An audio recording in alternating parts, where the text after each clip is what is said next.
My name is Peggy Sims, and I'm the Executive Director for Sisters Returning Home, a state contracted mentoring program that's providing opportunities for women coming home back from prison, back into our community. We help them through such programs as getting their GED, employment, housing, bridging the gap between them and their families, and also to become successful, productive citizens back into our community.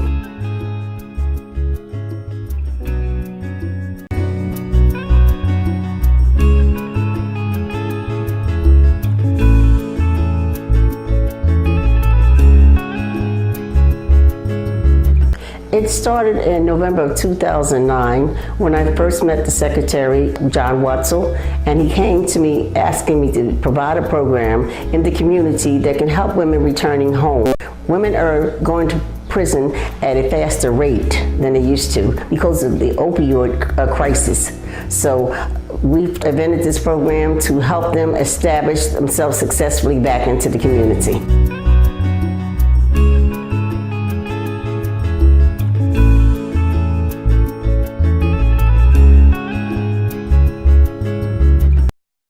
I started with my prison ministry in my church, and from there that took me to Prison Society. That took me, they helped to train us more on some of the things, the meeting and challenges of meeting with the wardens and the other officials that's in the community corrections. From there, I started working with men, and from there I ended up working with the women, and I worked also with families. So I learned my training, on-the-job training, in the correction community centers, in the lives of my family members. And I also had a young lady to come to live with me for a whole year. So I got a chance to see her, some of the walks, the things that she had to go through in order to become successful at the end of that year.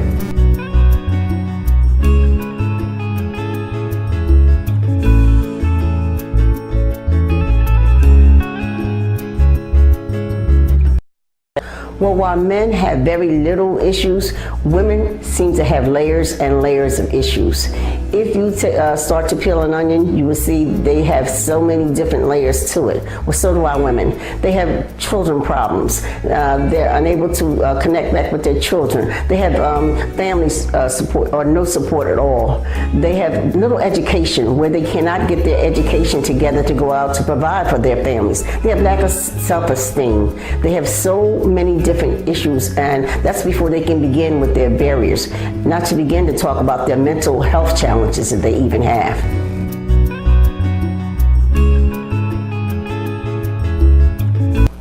Families, first of all, are trying to survive, and oftentimes they have to get to know this person. This is not the same family member that left as the return home. They may have more health issues. They don't have any money. They're coming back there, and a lot of times the family is trying to stay balanced themselves. So most of the time, families do receive and want their loved ones back, but a lot of times they're not able to help themselves. Or many grandmothers are stuck with 5 and 6 children that they're trying to balance out and help to take care of while the young lady is in prison. So most of the time, like I said, some of them have a lot of support, some of them don't. But that's what makes programs such as Sisters Returning Home very important, so that we can be that family for them. So Sisters Returning Home is unique in their commitment. Our women become part of a family, a sisterhood that we always keep connected to. From the time we meet our ladies, and they never leave our lives, that's another thing too, because we have alumni.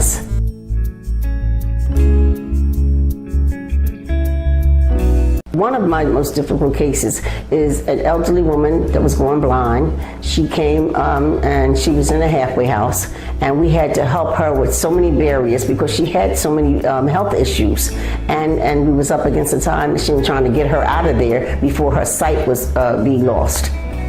She was 67 years old. She went through all types of problems. And so we were able to successfully get her out of there.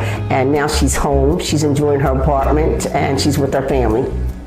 And is still connected with our program and calls regularly.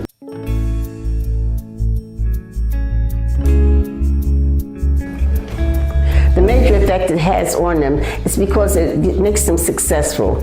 It helps them with their self-esteem, it helps them be self-independent, and it also helps them reach back to their families who can give them better support and opportunities. This program gives them employment, it gives them opportunity, therefore they would never have other than sisters returning home.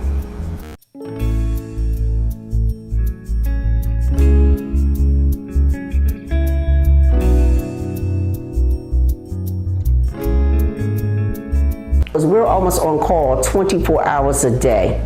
My staff, the crisis phone that we have, so if these ladies are in trouble, they contact us almost 24 hours a day. My operation manager makes sure that everything goes as scheduled as planned.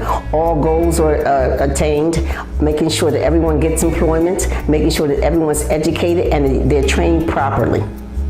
My case manager makes sure she takes down the information so that we can support these ladies in the best of the way that we can. If they have little support, we try to make sure that we then, sisters returning home, then become their family and we're able to get them where they need to be.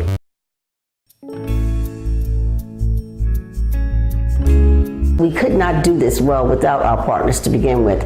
And one of our partners is Villanova.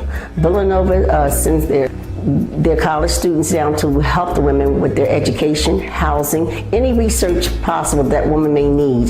They come down 3 times a week and help with the young ladies' problems that they have. Also, we have funding opportunities such as Bread and Roses, the Dowdy Foundation. We have a DOC contract. And many, many, many more, but I would be remiss if I did not mention the fact that faith-based really helpful to us from our pastor. He has been very supportive of this program. Our pastor also makes sure that we have a safe environment to work in for these young ladies. And we invite them to church to come to be part of our church family and homes. So we have many more. We have LaSalle. We have so many more partners. Every day we're meeting more and more partners.